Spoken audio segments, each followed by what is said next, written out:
Hi, welcome back to Art by Brooke. This is a video I've been wanting to make for quite a while. I've actually had all the materials for a while and I just haven't gotten around to it. I think part of that is because I'm a little nervous since it's kind of out of my usual. I'm using materials I don't usually use and it's kind of an experimental video. Today I'm going to be trying paint pouring with supplies that I got from the dollar store. Now around me we have Dollar Tree. We have a couple of other things too, but Dollar Tree is usually where I get the most lucky with all of my supplies and tools and things like that. So I got all of these things from there. I may have needed to go to more than one to find all the different colors of paint. I think some of them were out of certain colors and some of them are just better stocked than others, but all of these were from there. So I have a shower liner so that I can cover my space. Now it's probably actually cheaper to do garbage bags or something like that.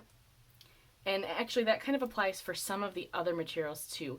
It may be cheaper to get things from somewhere other than a dollar store because you can get bigger quantities. So like the cups, I found these at the dollar store, but I think that it would probably be cheaper to get a large box of disposable plastic or paper cups and then kind of do that investment up front, and then you have a lot more for less cost.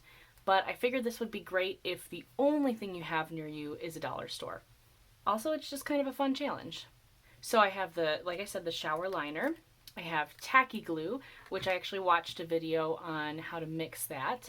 And then I have a lot of different paint colors, which the green has kind of settled strangely. I hope that one's still good. But I have black, white, blue, red, green, and orange. And with those I can make a lot of other colors too. And then I have cups. These are like little shot glasses and wooden stir sticks, popsicle sticks. Now I think there were a lot more in this container, but I ran out of some of my other ones, so I had to break into it. So it actually came with twice this amount, but I've used half of them. And then canvas. They had a lot of different kinds of canvas. They're all for about $1. This was kind of their mid-size one, and I thought it would work well for the amount of paint we'll be able to get into the shot glasses. Let's go ahead and get started. Interestingly enough, this shower liner actually has magnets in it, and I may cut those out and try to make my own magnets using that in a future video, so I will probably get to that at some point as well. I'm basically going to lay this out and just cut it to the size of where I'm going to be pouring. I'm going to be doing a small canvas, so I don't really need a lot, and then I will have more for later if I pour again. And sorry for the weird light glare, my blinds don't really close very well. So I have unwrapped the canvas and the cups. Now it can be very difficult to get a canvas from a dollar store without it being kind of stretched out. I spent a long time finding ones that were pretty good, but I would recommend, if you can't get one that's not stretched, to get a little spray bottle. I think you can also find those at the dollar store, and fill it with water and then spritz the back of the canvas a little bit and then let it completely dry. That helps to tighten it, and I actually have a little video on that. I will put it in the cards and in the description down below, so you can take a look at that if you're interested. This applies to other canvas as well. So I decided that I wanted to do kind of warm colors for this pour. I think I'm going to do a tree ring pour because I don't have anything to create cells right now, and tree ring pours actually look really good without cells. But since it looks good either way, I think it'll look nice using these supplies. So the video I watched, I actually believe it might be by the same brand that makes this tacky glue. I will put that in the description down below in case you're interested. They mixed, I believe, half and half water and glue until they got kind of a warm honey consistency, which is actually similar to what I use when I use Floetrol. So I'm going to start with that and then start adding the paint in. I have water here in a container. I just use a container I have in the house because you can use whatever you want. You could actually keep water in one of these if you don't have any other containers, but I'll just be using it to pour into here.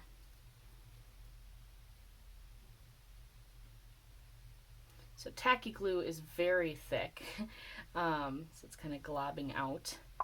and I see why you have to use so much water. Because Floetrol, when you use that, and which is what I already use, it's quite a bit thinner than this. Now, I haven't ever used glue for paint pouring, but probably some of you have, so you may already be used to this consistency.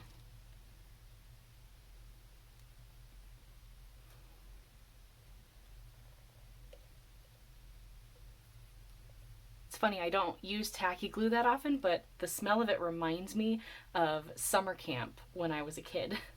So I guess I'll just go ahead and put some water in each. I'm not quite doing half and half yet because I want to play with the consistency a little bit and see if it really needs to be half and half or if I need to find a good balance. So I'm going to grab the popsicle sticks and then we'll start mixing.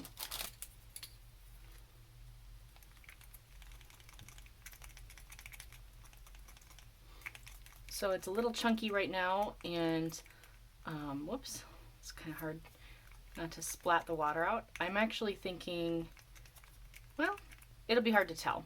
I'm just going to keep mixing and see if it combines. Right now it's kind of difficult to combine, and it seems like there's way too much water, so that may be something I may need to add some more glue. Okay, so I just looked back at the video and I was wrong. You don't do half and half. You just keep adding water until the glue flows like honey. So I definitely did this wrong already.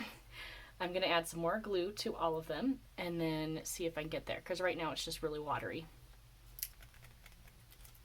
The problem I'm finding with these little shot glasses, I'm not sure if you'll be able to see it very well, but on the inside there are these little lines, and I'm not quite sure what they're for other than maybe stacking properly, but they kind of stick out on the inside, and so when you're stirring, the stick jumps across that and makes everything splash out. So it's kind of frustrating. So maybe keep that in mind when you're picking a cup. You might need to get maybe bigger cups that are disposable, or paper or something like that. Just keep in mind, paper don't last very long once you've been stirring things in it, because the bottoms can come out if they get too wet. Something you can do if you have other cups is mix all of the glue and water in another cup first and then pour it in, so you're not mixing 4 different times. So what I'm going to do, since I have one around, I'm going to combine these things into this cup so that I'm not sitting here stirring all day, and then hopefully there'll be more of a consistent texture. But you can do them individually as well.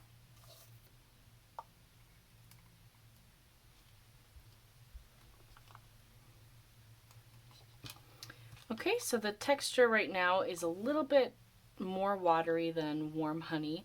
It's almost like thick milk, like whole milk. So I'm going to add a little bit more glue and see how that helps.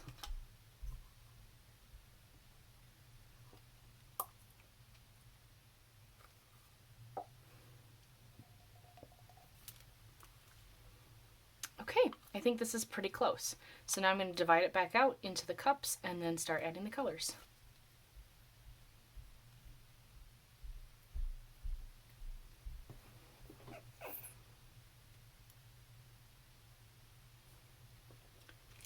So I'm just going to start adding paint until I feel like it's a good consistency and color. I believe all these colors will be a little bit muted because I'm not certain. I don't know if the colors will be muted or not, because I can't remember if tacky glue dries clear or if it dries white. So that'll be something interesting to find out. So I'll just try to get the colors as nice looking as possible and then see where it goes from there. Okay, so I think this is a nice texture. I did not do half and half for sure. Like, I didn't do half of my glue and water mix with half paint. I did less paint. Now, one thing to consider is that these are acrylic paints, and they're not like the craft paints where they're watered down as much. They may still be watered down some, but they're a lot thicker than just kind of a regular craft paint. So you may, if you have a craft paint, may need to do more or less depending on your mixture. You may need a little bit more glue. So you'll just kind of have to mess with it until you like the consistency. So I really like this consistency. It's kind of similar to what I'm used to, and I think that I will go ahead and do that with all the rest. Now, white is going to be the most difficult because I won't be able to see the concentration, but I'll just have to kind of go by texture and add about as much as I added the red. I do want to say these bottles are very hard to open, whoops, to get the tabs off. The tabs are really stuck down there really flat, and I have nails and I'm having trouble getting that off. So I ended up having to use something for the red to kind of stab in and open it up because I just couldn't peel the silver off. Now if tacky glue dries down white and not clear, then this black will definitely look more gray like it does now, but I think that's fine. I just wanted a dark color to add some contrast, so that'll be fine. One good way to remember which one you've already done white in and which one is still just glue is to leave the popsicle stick in once you've stirred it. So I know this one's for orange, which it's actually kind of an orangey yellow. Okay, so I think I have all of my colors ready, so I'm going to move them out of the way and set up my canvas. Now I kept 4 of the shot glasses out so I could set my canvas corners up on each one. That's how I usually set my canvas up when I do regular paint pours. I like to make sure that there's a cup under each corner but not sticking out at all. That way I make sure that the paint can all run down the sides and not get stuck on a cup. So you're going to have to feel for where they are. One thing I did not get at the dollar store were gloves. You can do this without gloves because all of these materials are fine to touch, but if you don't like getting messy, you may want to pick up some. I've seen people use all different kinds, but I actually already had a container from Gordon Food Service, which is a pretty good place to get like a big box if you know you're going to be painting a lot. Otherwise, you could just get a small pack of disposable gloves, or I think you probably could use cleaning gloves like the yellow ones, and you may be able to just rinse those off after using them, but I have really small hands, so I would have trouble with the size of those, and I don't think that I would be able to actually mix properly or pour properly without the gloves kind of getting in the way. So the way you do a tree ring pour is by layering your colors gently into the cup instead of kind of dumping them all in like you would for a flip cup. So I'm going to go ahead and do that and just kind of do smallish layers. I like to go from light to dark, but you can do any way you want. There's lots of different ways to do that. So I'm kind of pouring on top.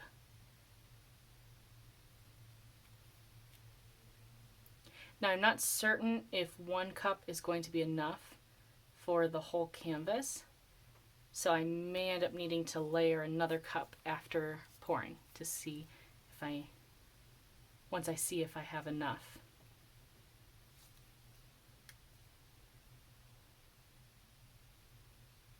Okay, so I'm going to start pouring this, and then if I end up running out of paint, I can go ahead and do another cup. So for the tree ring pour, you take your cup and you start pouring real gently in the middle, which again you can pour anywhere you want. And I kind of like to circle the cup a little bit as I pour. Right now it's just black, so there's nothing else coming out in it, but when the red starts to come out, you'll see. Maybe I needed to do thinner layers, I'm not sure.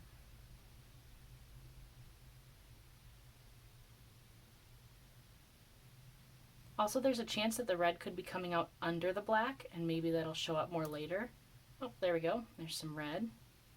And actually, I see some cells in here, probably because of all the mixing I had to do. And that orange is coming out. That's super pretty. This looks like lava. And there's some of the white coming out.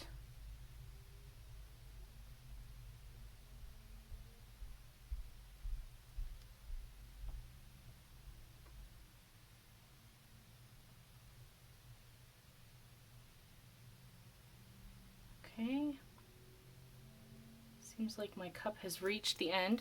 Wow, this is really neat. I'm going to stand up so I can see if I can focus on this cup. That is so cool. Now I don't want to do another cup because I think this is super gorgeous, but just to make sure that we have enough, I'm going to pour some paint around the outside. Let's do some white. I'm just going to use these up since I have them.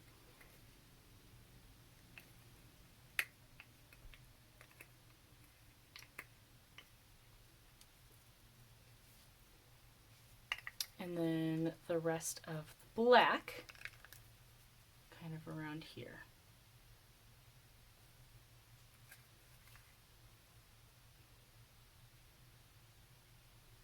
And that's interesting. I actually got cells even though I didn't use any silicone and even though there's no Floetrol.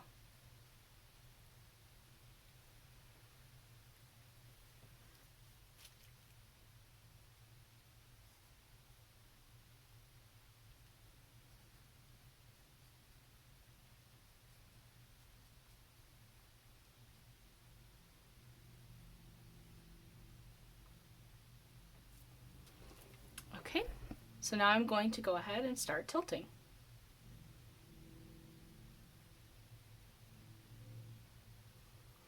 I'm just going to go in a circular motion so I can kind of get it all around. Wow, this is looking really cool. A lot cooler than I expected.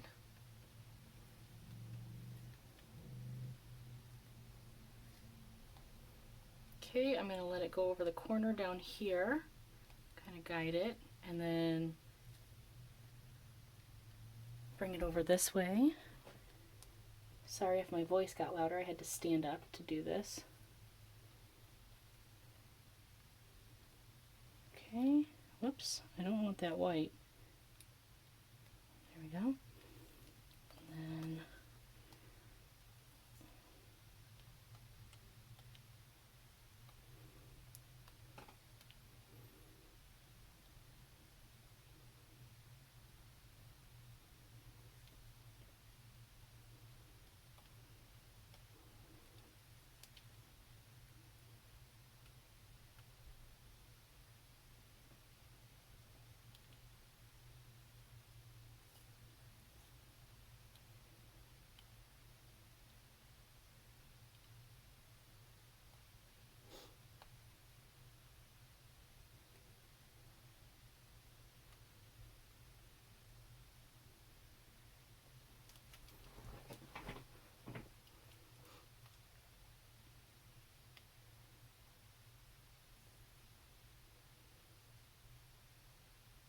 okay, there we go. So I'm going to actually blow on this gently and see if I can pop some of those bubbles. Wow, that really did. So one of the things I probably should have done, since I was going for a darker pour in general, I should have painted the canvas black first. Usually, if I'm going for a darker painting, I like to use black paint or whatever color is going to be the main color. And also, you can use gesso instead. Because I can see on the edges here, the paint didn't really stick and you can really see through to what's underneath. I also would have liked a little bit more paint, so maybe next time I would prep more of the dark color and put it around the outside of the edges. But other than that, I love the kind of top of the canvas, and there's still some bubbles popping too. I wasn't really expecting to get cells like that, but I probably should have let my paint sit longer if I didn't want any cells, which is fine. I actually like the way they look in here too. So I'm going to let this sit for a few minutes and then we will come back and take a closer look. So here we are. It has been a few minutes, maybe even 10 to 15, and it hasn't changed much, which a lot of times tree ring pours don't change that much unless you're purposely getting a lot of cells in there. So I wanted to give you a closer look. Sorry about the glare. It makes it a little bit hard to see the rings. But you can see how pretty the colors are, even though the glue kind of adds that white. Whoops, focus. Not wanting to focus. There we go. The rings here are super defined and super pretty. Plus, you can see where the rings kind of rolled around the bubbles, which then popped and made cells. Here we go. And even in the white, you can see some rings. That's pretty cool. I'm always just a fan of tree ring pours, and it was really fun to get to try using tacky glue and dollar store ingredients. Let me know what you think in the comments down below, and let me know if there's anything else you'd like me to try. I still have other paint colors and more canvas, so I think I'd like to try some other things with these materials. I am open to your ideas. Please give this video a thumbs up if you enjoyed watching, and be sure to subscribe if you haven't already. You can click that bell so you get notifications every time I post a new video. Thank you so much for watching, and I hope you have a great day.